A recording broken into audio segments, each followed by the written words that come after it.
President Trump is standing quite publicly by Attorney General Pam Bondi over her handling of the Jeffrey Epstein files. Trump invited her, Bondi, to the FIFA game yesterday and gave her a thumbs up, as some in the MAGA movement have either called for her resignation or outright firing. A memo last week concluded Epstein died by suicide and did not have a client list. At a conservative conference over parts of this weekend, several Trump allies called out Bondi for promising about the contents of the Epstein files, and in some cases, overpromising. It's starting to create a real hornet's nest within the administration, and I've got to be honest, I blame Pam Bondi. Epstein is a key that picks the lock on so many things, not just individuals, but also institutions. Scott MacFarlane joins me now. Scott, where does this situation stand in terms of available information, maybe still in the administration's possession to be released, and the political fallout?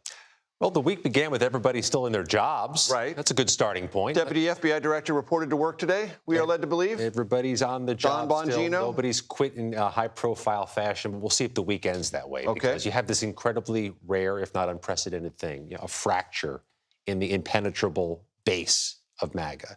And there doesn't seem to be an exit strategy for this. Pam Bondi went on Fox News in February and indicated that Epstein's client list is on her desk. And there's been no client list released. Now, she's starting to change the message on that there was some Epstein information on her desk. But that list, in whatever form it exists, if it exists at all, has been something unequivocally she was calling for the release of last year. Kash Patel, Dan Bongino were. The president had said that he would support the release of the list. So they've stoked a fire. They've fanned the flames and discovered when it comes to conspiracy theories, it's very difficult to extinguish a flame. And what about this tape that was released last week, about Epstein 11 hours in the jail cell while in custody awaiting trial? Yeah, so 1 minute of every day in that jail, there's a glitch in the surveillance video, or there's an empty calorie of time in the surveillance video. They may want to button that up just for future purposes.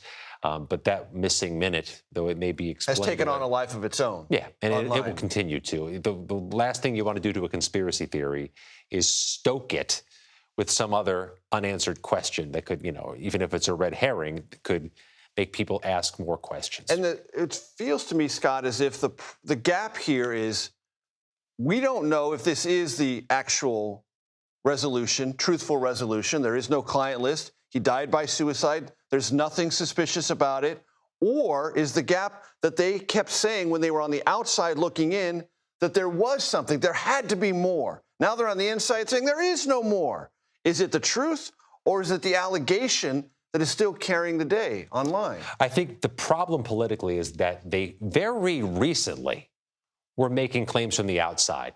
And now they're inside and the dynamic has shifted. They are not delivering on a promise that Trump supporters believe they made. And the analogy I've used on this is, if you think of the old Muppet Show, Statler and Waldorf up in the rafters, always just dunking on the people on stage, telling them how terrible Beaker and Miss Piggy were.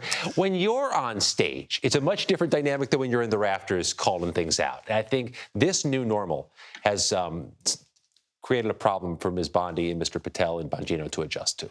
And very quickly, when the White House had that event, some called it a stunt of handing off binders with Epstein information, that internally, with them on the inside, seemed to stoke expectations as well. And it disappointed. It disappointed because the binders apparently included aggregated information that was already public. So there's right now a divide, a delta between what some Trump supporters want and what these Department of Justice leaders are delivering or can deliver. And I'm not sure how they bridge that divide in unison.